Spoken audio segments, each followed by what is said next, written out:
The night Ethan Carter finally walked into my Seattle law office, it was raining so hard the city sounded like it was drowning. He stood in the doorway like a ghost from a life I'd buried 6 years ago. My brother. The man who destroyed our family. The man I swore I'd never see again. And now, he wanted me to represent him in a divorce. But that wasn't the terrifying part. The terrifying part was the thing following him. Because when Ethan sat down across from me, the security camera behind him flickered. And for 1 second, there were 3 people in the room. Seattle had a way of making secrets feel comfortable.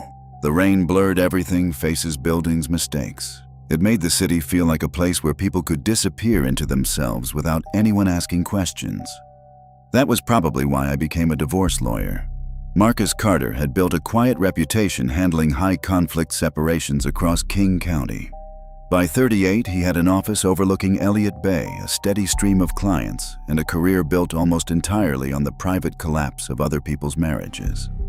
The work required patience, cold logic, and the ability to listen to ugly truths without flinching. Marcus was good at all 3. What most of his clients never knew was that he hadn't always been this detached. 6 years earlier, Marcus had once believed in family more fiercely than any courtroom argument.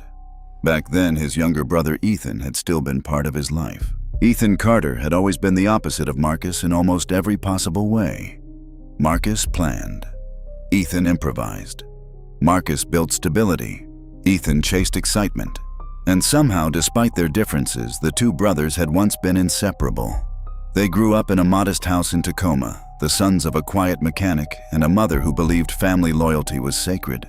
Blood stays, she used to say. Everything else can disappear. Marcus had believed that for most of his life, until Ethan broke it.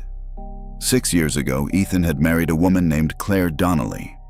Claire was the kind of person who could walk into a room and change the emotional temperature instantly, warm, sharp-witted, effortlessly charming. Marcus remembered the first Thanksgiving she spent with the family. Ethan had looked at her like she was gravity itself. And Marcus, who had spent years studying people for a living, had noticed something else. Claire understood Ethan better than anyone ever had. The marriage had seemed inevitable. Within a year, they bought a small craftsman house in Ballard. Within 2 years, they had a daughter. And for a while, the family story looked perfect. Then, something happened. Marcus never fully learned the entire truth, but he knew the moment everything shattered. One February morning, his mother called him crying. Ethan had vanished. No explanation, no goodbye. He left Claire. He left his daughter. He left Seattle entirely. For weeks, nobody could find him. His phone was dead. His social media disappeared. It was as if Ethan Carter had simply erased himself from existence. The damage he left behind was devastating. Claire filed for divorce. Marcus represented her in court. That decision destroyed the last thread between the brothers. Claire won everything. The house, full custody, financial support. Marcus did what any lawyer would do, but Ethan saw it differently. To him, Marcus had chosen sides, chosen her, chosen the law over blood.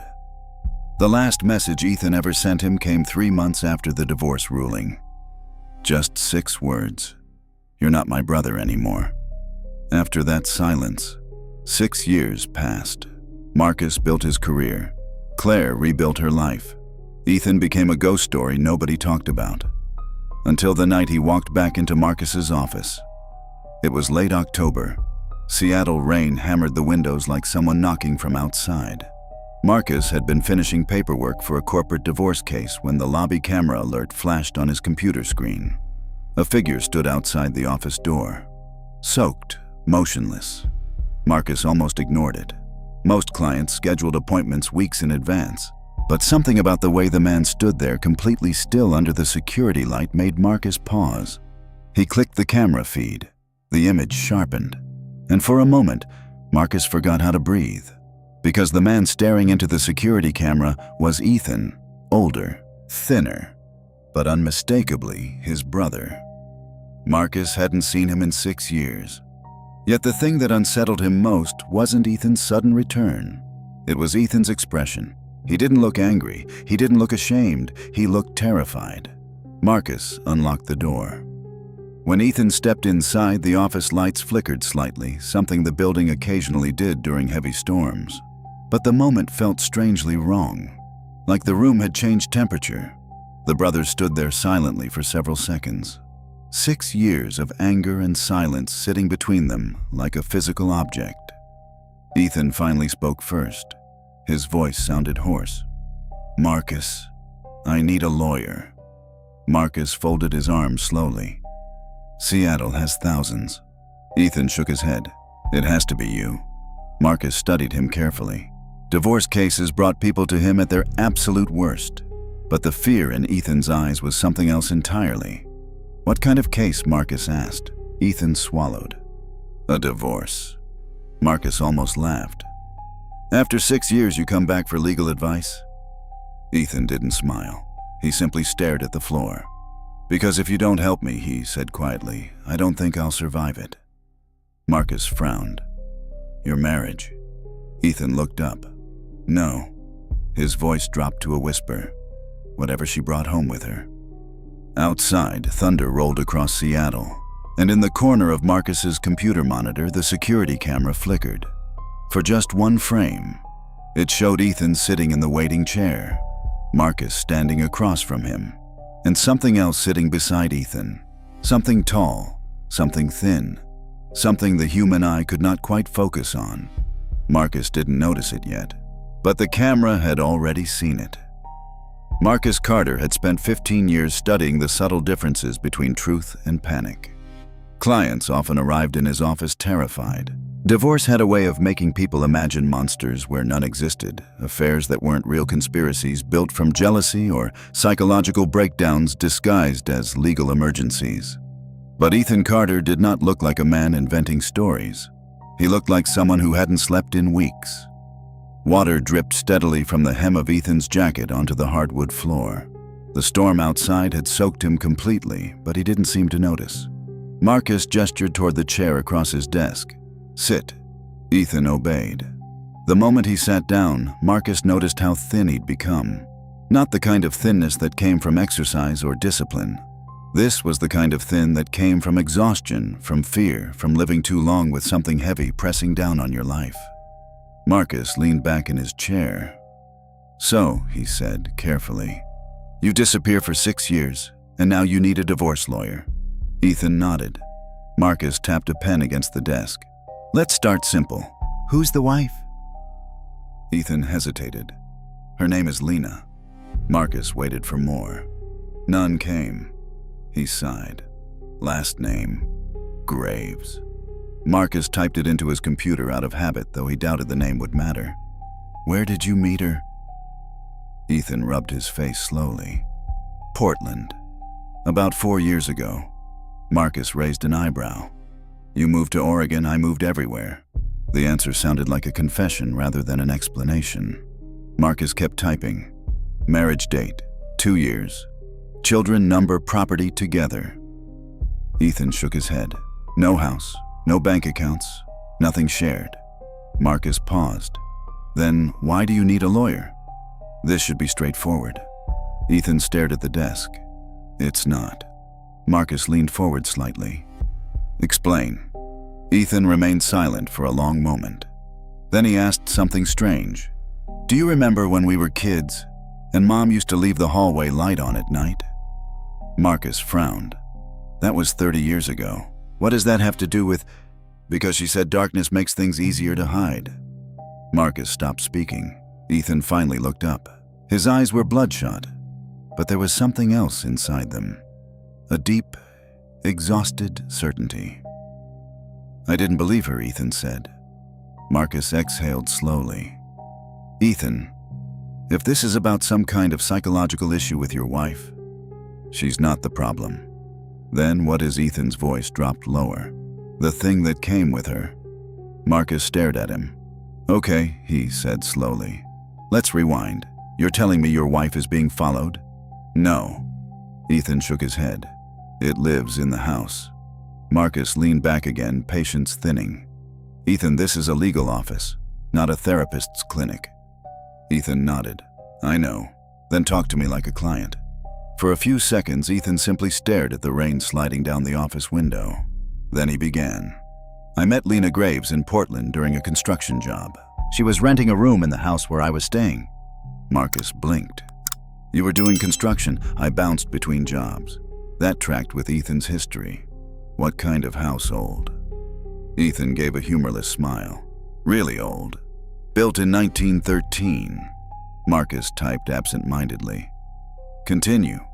At first, Lena seemed normal. Marcus smirked. Good start for a marriage story. Ethan didn't react. She was quiet, kind of distant, but there was something about her that made you feel like she understood things other people didn't. Marcus had heard similar descriptions from dozens of clients. People often romanticize their partners early on. What changed, Ethan's voice became softer. The basement. Marcus stopped typing. Basement. The house had one.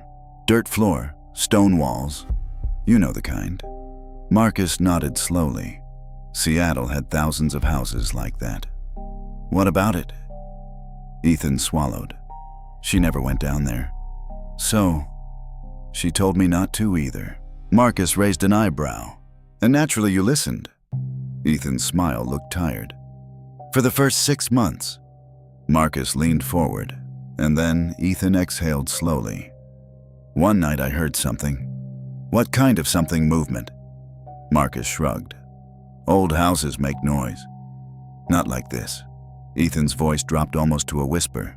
It sounded like someone walking. Marcus felt irritation creeping into his tone. Then maybe someone broke in. That's what I thought too. Ethan stared directly at him, but the basement door was locked. Marcus frowned. So, you opened it? Ethan nodded once, and that was the first mistake. Marcus tapped the desk. What did you see? Ethan's answer came instantly. Nothing. Marcus leaned back again. Then what's the problem? Ethan's breathing slowed. Because when I turned around, he stopped. Marcus waited.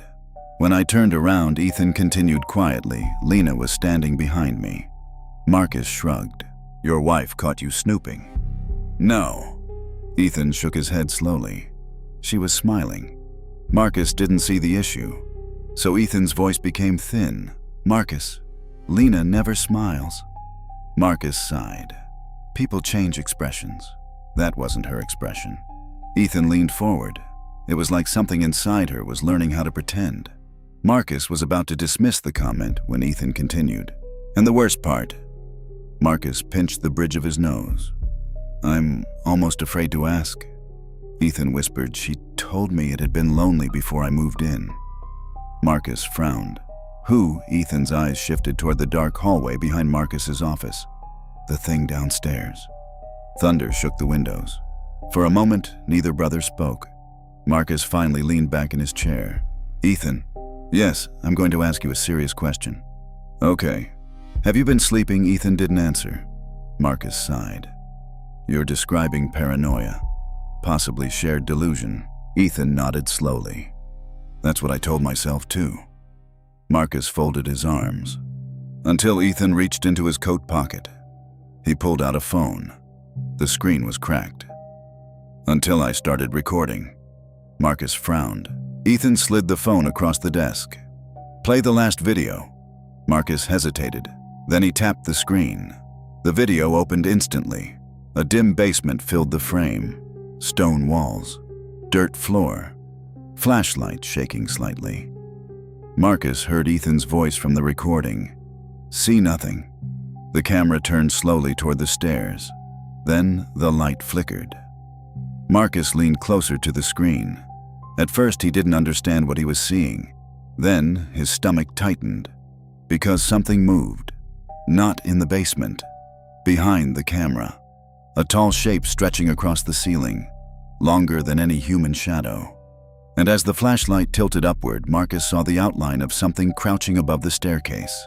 Something thin. Something folded wrong. The video ended abruptly. Marcus sat very still. Ethan spoke quietly. That was 3 months ago. Marcus cleared his throat. You could have staged that. Ethan nodded. I hoped you'd say that. Marcus looked up. Why? Ethan pointed slowly toward the office hallway. Because the security camera monitor beside Marcus's computer had flickered again. Marcus turned his head. The monitor displayed the waiting room, empty, except for 2 chairs. One where Ethan had been sitting earlier, and another chair beside it, a chair that was supposed to be empty, but wasn't. Because something was sitting there now, something extremely tall, something that bent at strange angles, and the worst part was the camera couldn't fully capture it. Every frame seemed to smear around the shape, like reality itself didn't want to look directly at it. Marcus turned slowly back toward Ethan. Ethan was already watching the screen. His voice sounded exhausted. It followed me here. The office lights flickered again, and this time the chair on the monitor was empty. Marcus Carter did not believe in the supernatural. Not ghosts, not demons, not curses. His entire career depended on the opposite assumption that every terrifying human problem could eventually be explained with evidence, logic, and paperwork. But the security monitor on his desk was making that belief harder to maintain. For several seconds after the image vanished, Marcus and Ethan simply stared at the screen. The chair was empty again, completely normal. Marcus forced a slow breath through his nose. "Camera glitch," he said. The explanation sounded thin even to him. Ethan didn't argue. "That's what I told myself the first time too." Marcus reached forward and rewound the footage.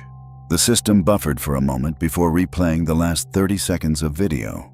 Empty waiting room, 2 chairs, nothing unusual. Marcus scrubbed back another 30 seconds. Still nothing. He pressed pause and leaned back. "See," he said. "Digital artifacts. Happens all the time during storms." But Ethan wasn't looking at the screen anymore. He was looking at the office hallway behind Marcus. Marcus noticed immediately. Slowly, he turned in his chair. The hallway was empty. Dim fluorescent lights stretched down toward the break room and filing area. No movement. No sound except the rain hammering Seattle outside. Marcus turned back around. "You're exhausted," he said calmly. "And whatever you think is happening in that house, it's probably stress." Ethan nodded slowly. "Then why didn't it stay there?" Marcus didn't respond. Instead, he closed the video and folded his hands. "Let's focus on the legal issue." Ethan blinked. "The legal issue, yes." Marcus's tone returned to professional. "You want a divorce from Lena Graves? Fine. Washington recognizes no-fault divorce. If you've lived here long enough, we file the petition and begin separation." Ethan shook his head. "It's not that simple." Marcus sighed. "Of course it is." "No." Ethan leaned forward. "She won't leave the house." Marcus frowned. "That's not unusual. She says the house belongs to it." Marcus closed his eyes briefly. "Ethan, I'm serious." Marcus reopened his eyes. "Then let's assume for a moment you're telling the truth." Ethan didn't react. "Where is this house?" Marcus asked. "Outside Portland." Marcus nodded slowly. "And you're saying there's something in the basement?" "Yes. And Lena knows about it." "Yes." Marcus tapped the desk. "And now you think it followed you to Seattle?" Ethan's answer was immediate. "I know it did." Marcus leaned back again. "Why would it follow you?" Ethan hesitated. Then he said something that made the room feel colder. "Because I tried to leave." Marcus raised an eyebrow. "You moved out." "I tried." "What happened?" Ethan's gaze dropped to the floor. "I made it 3 blocks." Marcus waited. Ethan swallowed. "Then I saw it in the rearview mirror." Marcus felt irritation creeping back. "Ethan's shadows can..." "It wasn't a shadow." Ethan's voice hardened. It was sitting in the back seat. Marcus stopped speaking. For a moment, the rain outside sounded louder. Ethan continued quietly. "I didn't hear it get in the car.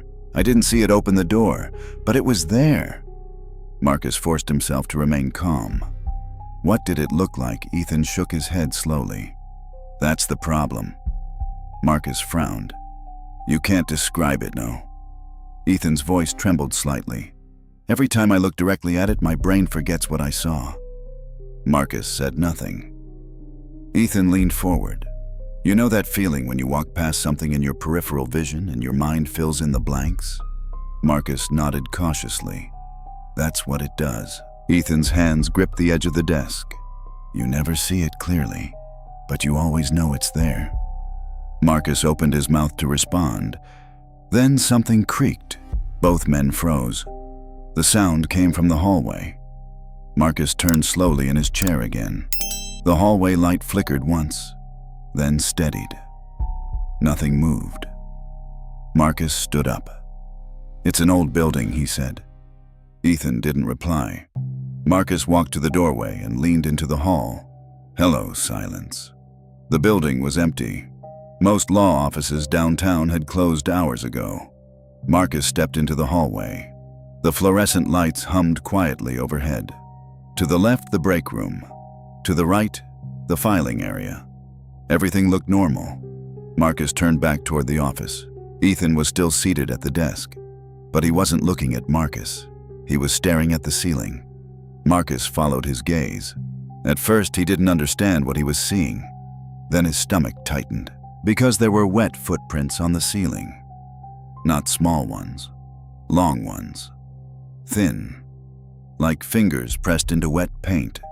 They stretched from the hallway entrance, all the way toward Marcus's office door. Marcus felt his mouth go dry. Slowly, carefully, he stepped back into the room. Ethan, he said quietly. Yes, those footprints. Ethan didn't look away from the ceiling. I know.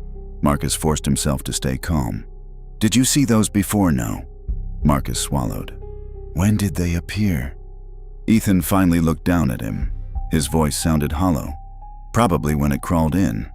Marcus's heart thudded once hard. You're not helping your case. Ethan's expression didn't change. I didn't bring it here on purpose. Marcus rubbed his temples. This is ridiculous. But he couldn't stop looking at the ceiling. The prints were still there, slowly spreading toward the office light, as if something had moved across the room only seconds ago. Marcus forced himself to sit back down. Okay, he said. Let's assume your story is real. Ethan watched him carefully. Marcus opened his laptop again. Then we solve it like any other legal problem. How Marcus began typing. Property records. Ethan frowned. What you said the house was built in 1913, so... Marcus's fingers moved across the keyboard. Old houses have histories. Ethan stared at him. Marcus leaned forward. And if something lives in that basement, he paused. There's a chance someone else saw it first. The property file loaded. Marcus scanned the records. Original construction, ownership transfers, renovations. Then he froze, because the house had changed owners 13 times in 20 years. Marcus frowned. That's unusual. Ethan leaned closer. What Marcus scrolled further. The file included public incident reports, police calls, missing persons, noise complaints.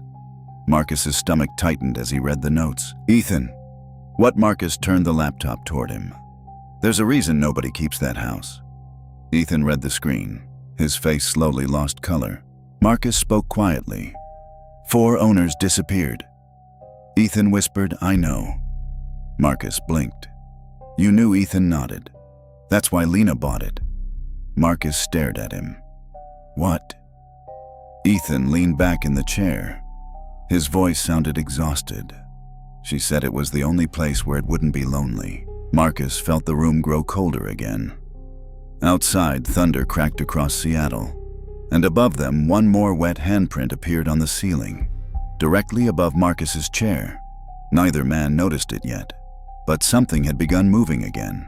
Marcus Carter had spent most of his life believing fear came from ignorance. When people understood something legally, scientifically, psychologically, the fear disappeared. That belief had carried him through thousands of cases. But as he stared at the property report glowing on his laptop screen, he realized something unsettling. Knowledge did not always reduce fear. Sometimes it multiplied it. Marcus scrolled through the incident reports again. Missing owner 2008. Missing tenant 2011. Emergency call unknown movement in basement 2014. Disappearance 2016. And then the last note. Property purchased by Lena Graves 2022.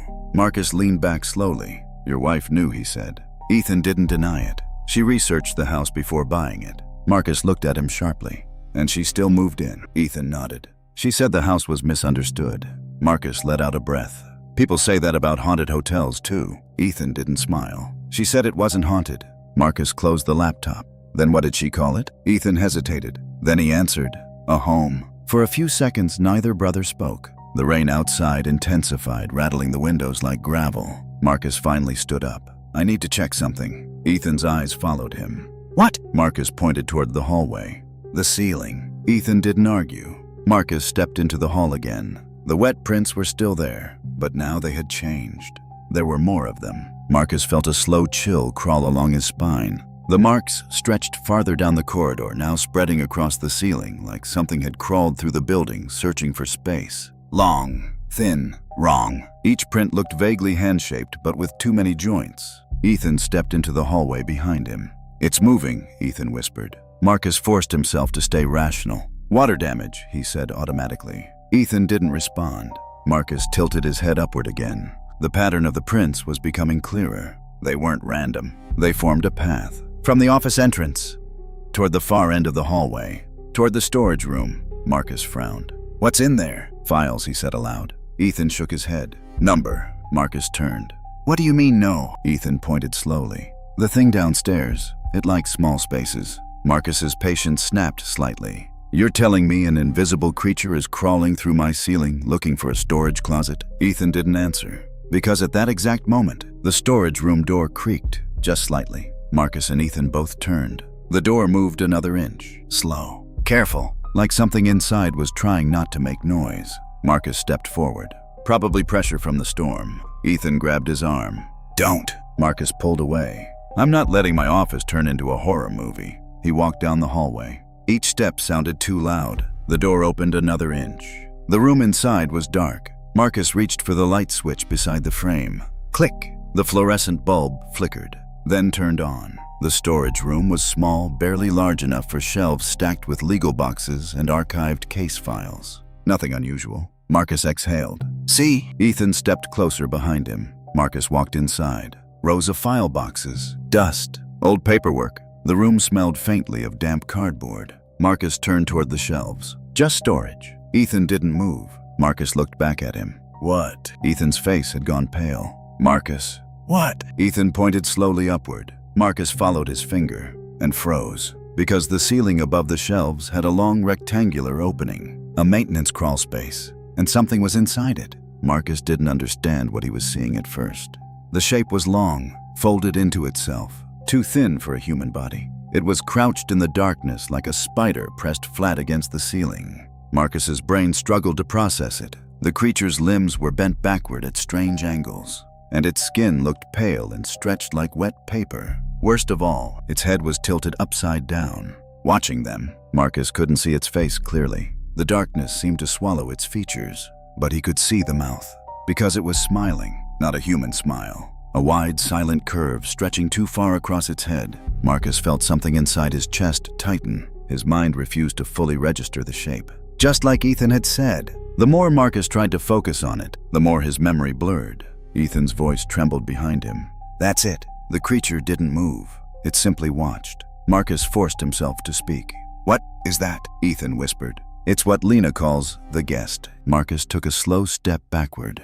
The creature unfolded slightly. Its limbs stretched with quiet, brittle sounds, like dry branches bending. Marcus's survival instincts finally screamed. Back away, he said. Ethan didn't argue. They both stepped into the hallway again. But the creature moved too. With a sudden silent motion, it slid forward through the crawl space opening. Marcus heard the sound of something long scraping across wood. Then the ceiling panel cracked, and the thing dropped down. It landed in the storage room without a sound. Marcus caught a glimpse of it in full for the first time. Tall, almost 8 feet when unfolded, limbs thin as bone, skin colorless. And its face kept shifting, like Marcus's brain refused to hold the image steady. Eyes appeared, then vanished. Its mouth opened slightly. Marcus heard a sound like dry air escaping. Not a growl, not a voice, just breathing, slow, patient. Ethan grabbed Marcus's sleeve. We have to go. Marcus didn't argue this time. They backed away down the hallway. The creature stepped out of the storage room, but it didn't chase them. It simply watched. Marcus reached the office doorway. What does it want? He whispered. Ethan shook his head. He hesitated.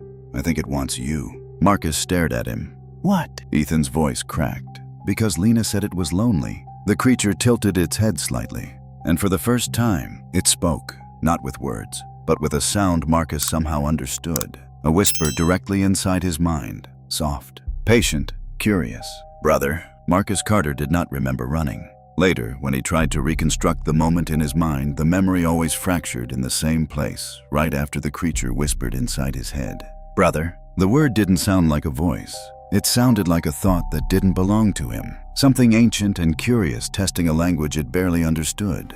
Marcus felt Ethan yank his sleeve. Move. That was the last clear thing Marcus remembered before instinct took over. They ran. Down the hallway. Past the reception desk. Past the darkened waiting room. The rain outside slammed against the glass doors like the ocean trying to break in. Marcus fumbled with the lock. His hands shook badly enough that it took 3 tries. Behind them, something moved in the hallway. Not footsteps. The sound was softer, a long dragging motion across the ceiling tiles. Marcus didn't look back. The door finally opened. Cold Seattle rain exploded into the room as Marcus shoved the door outward.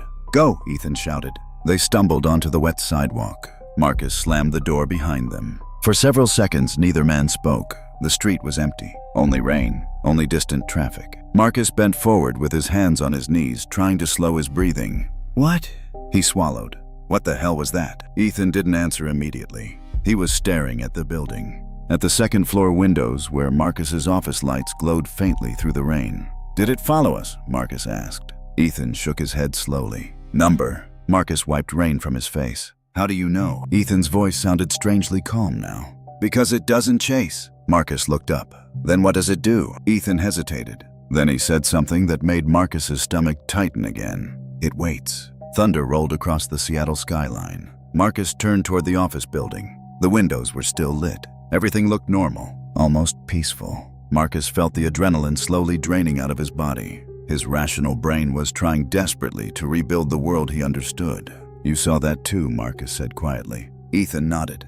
Yes, so I'm not hallucinating. Number. Marcus exhaled. Good. The words sounded hollow. Rain dripped from the awning above them. A taxi passed through the intersection nearby tires, hissing on wet asphalt. Marcus rubbed his temples. Okay. Ethan looked at him. Okay. Yes. Marcus straightened. We deal with this the same way we deal with everything else. Ethan blinked. How? Marcus pulled out his phone. Evidence. Ethan gave a tired laugh. You saw it. Marcus shook his head. Seeing something isn't evidence. He pointed toward the building. But cameras are. Ethan followed his gaze. Marcus continued. My office has 6 security cameras. Ethan frowned. And Marcus forced a thin smile. And if something just crawled out of my ceiling. He tapped the phone screen. Then we have footage of it. For the first time since entering the building, Ethan looked uncertain. Marcus opened the remote security app. The live feed loaded. Camera 1 lobby. Camera 2 reception desk. Camera 3 hallway. Camera 4 storage room entrance. Marcus tapped the hallway feed. The image flickered briefly before stabilizing. The hallway was empty. The storage room door was open. Marcus tapped rewind. The footage rolled backward, seconds earlier, then minutes. Marcus stopped the playback because something appeared in the frame.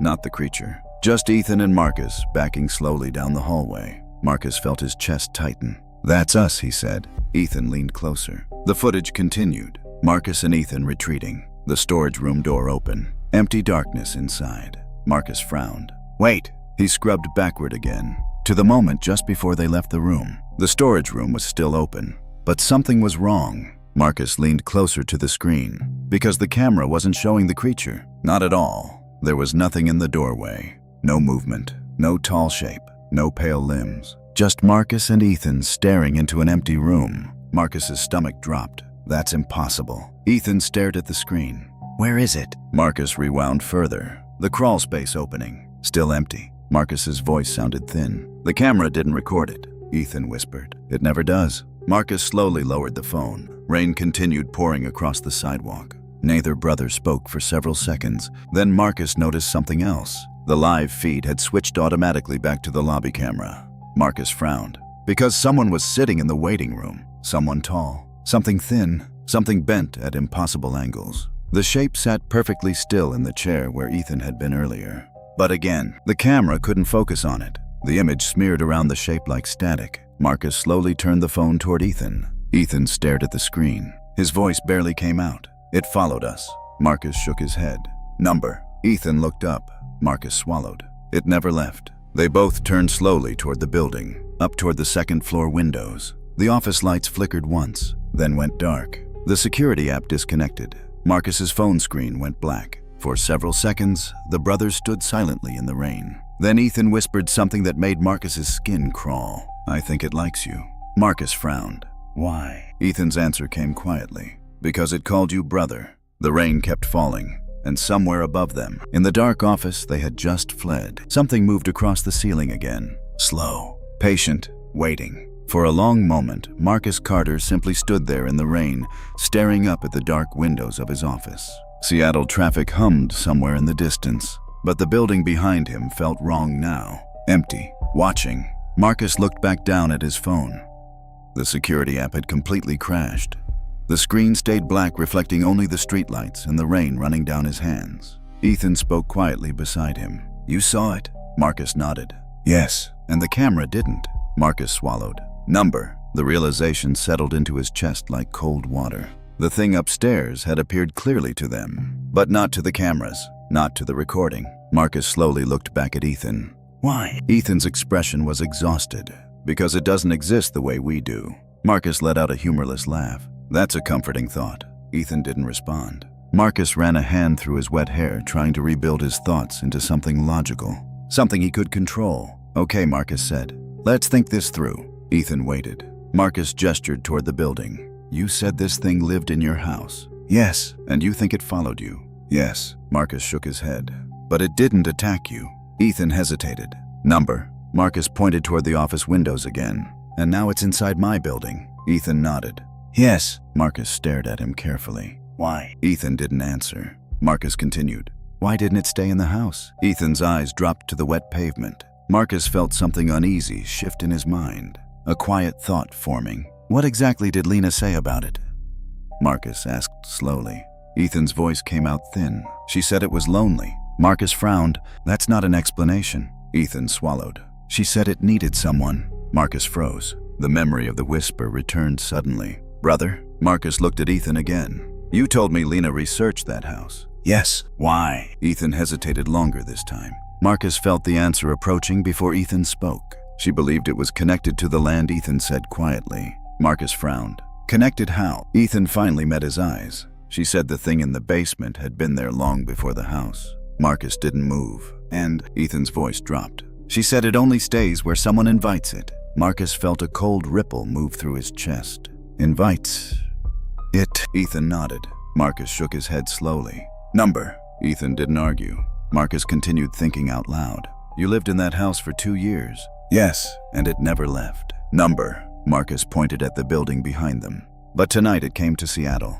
Ethan's eyes stayed fixed on him. Marcus suddenly understood something that made his stomach twist.